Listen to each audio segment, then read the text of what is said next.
It's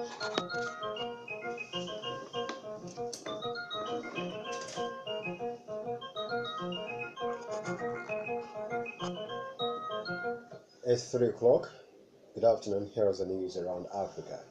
I'm Rotimi Akintunde. We begin in West Africa. News reaching us says the United Nations Secretary General Ban Ki-moon has called for negotiations in the coming months to settle the frozen conflict over Western Sahara, at the center of tensions between Morocco and African countries.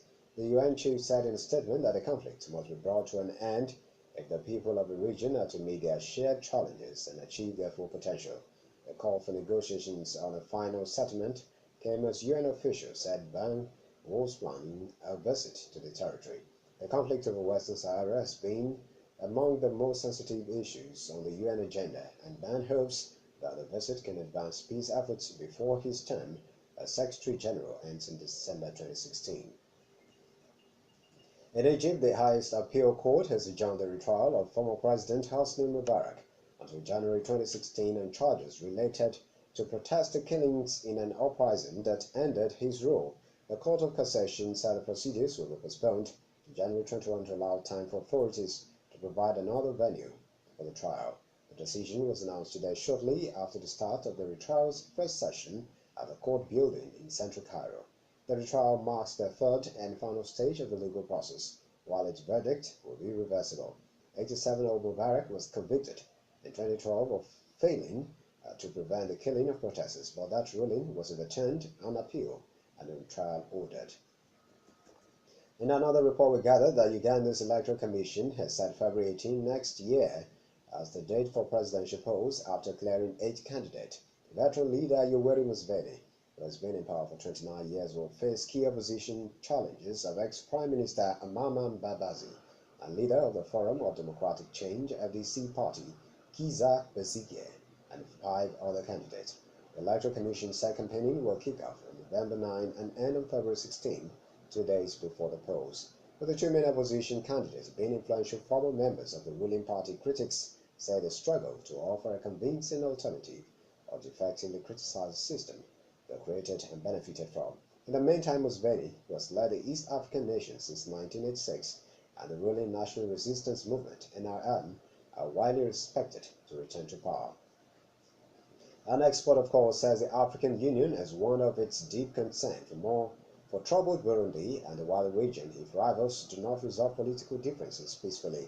AU Commission Chief Nkosazana Dlamini Zuma says she was worried at the continuation of acts of violence and the increase of statements that are likely to further aggravate the current situation.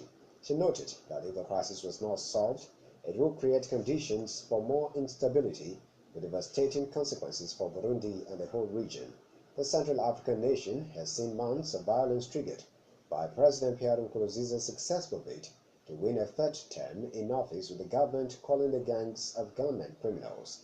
Dlamini Zuma called on leaders on all sides to demonstrate a sense of responsibility that the situation demands and to place the interest of the Burundian people above any other consideration. This report is from East Africa, where the head of South Sudan Civil Aviation Authority says a cargo plane that crashed yesterday was not authorized to carry passengers. Stephen Wadokozi said the captain of the Altonorth AN-12 informed the control tower at Juba International Airport before taking off that he had 12 passengers and 6 crew members.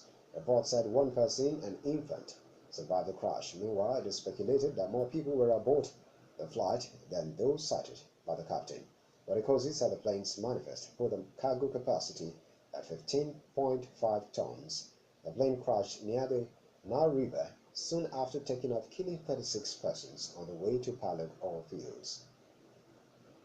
Still in East Africa, Tanzania's new president, John Magufuli, has been sworn into office today, along with the country's first female vice president, Samia Suluhu Hassan.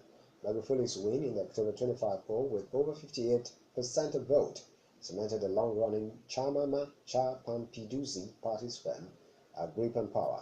Elections were largely peaceful, but the opposition said the vote was rigged and also claimed victory, while semi-autonomous town of Zanzibar, which also voted for its own president, cancelled polls over irregularities.